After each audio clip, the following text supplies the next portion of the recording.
ఓం శ్రీమాత్రే నమః. మీకు తెలుసా, జూన్ 26వ తారీఖు నుండి జూలై 4వ తారీఖు వరకు వారాహి గుప్త నవరాత్రులు జరగబోతున్నాయని. ప్రతి సంవత్సరం ఆషాఢ మాసంలో ఇలా 9 రాత్రులు పూజల్ని చేస్తారు. మనకి దగ్గరలోనే వారాహి అమ్మవారి పీఠం కూడా ఉంది. అది ఎక్కడంటే సత్యసాయినగర్, కైలాష్పురం, వైజాగ్. ఎవరైనా వారాహి నవరాత్రుల్లో పూజలు చేయించుకోవాలి అనుకునే వాళ్ళు ఉంటే అక్కడ వామన శర్మ గురూజీ గారిని కలండి, లేదా 9703706164 ఈ నెంబర్కి కాంటాక్ట్ అవ్వండి.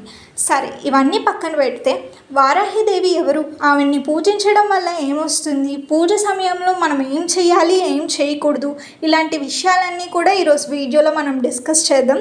సో వీడియో స్కిప్ చేయకుండా చివరిదాకా చూడండి.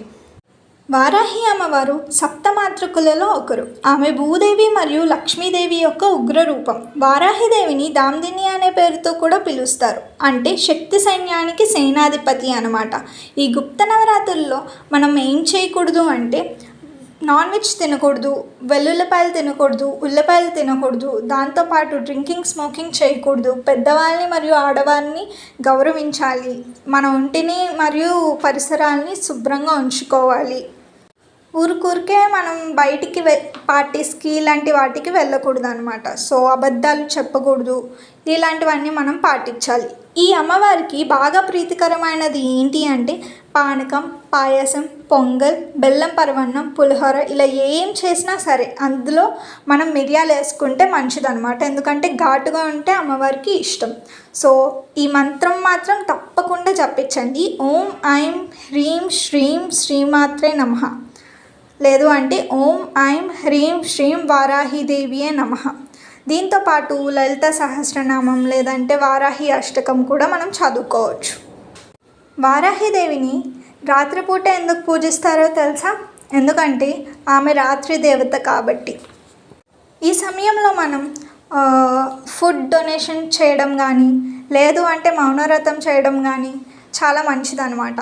ఇలా చేయటం వల్ల అమ్మవారు మనల్ని ఈవిల్ ఐస్ నుంచి లేదా ఫోర్సెస్ నుంచి కాపాడుతారు.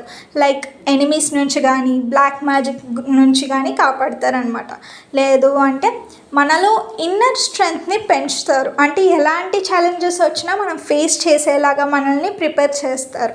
ఇంకా ఇల్లు కట్టుకోవాలి అన్న కోరికలు నెరవేరుతాయి, దాంతోపాటు ఏమైనా లీగల్ ఇష్యూస్ ఉంటే క్లియర్ అవుతాయి. సో ఇలాంటివన్నీ కూడా అమ్మవారు చేస్తారనమాట. అయితే ఒకటి, మనం ఏం చేసినా సరే వెంటనే రిజల్ట్స్ రావాలి అంటే కుదరదు. కాన్స్టెంట్ ఎఫర్ట్స్ అన్నవి మనం పెట్టాలన్నమాట.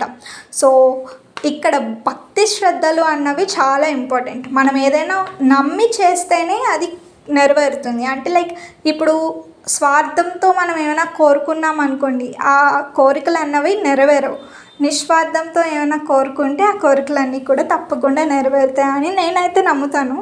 సో మీరు కూడా నిస్వార్థంతో మీ కోరికలన్నీ అమ్మవారికి చెప్పండి, అన్నీ ఆమె చూసుకుంటారు. So finally, I would like to conclude that Varahi Devi is not just a goddess of power but also mother who protects her devotees. So let's observe this Gupta Navaratri with full of faith, discipline and devotion to receive her divine grace. Thank you for watching. ఇలాంటి మరెన్నో videos కోసం మన ఛానల్ని subscribe చేసుకోవడం మర్చిపోకండి. See you on the next video. Bye bye.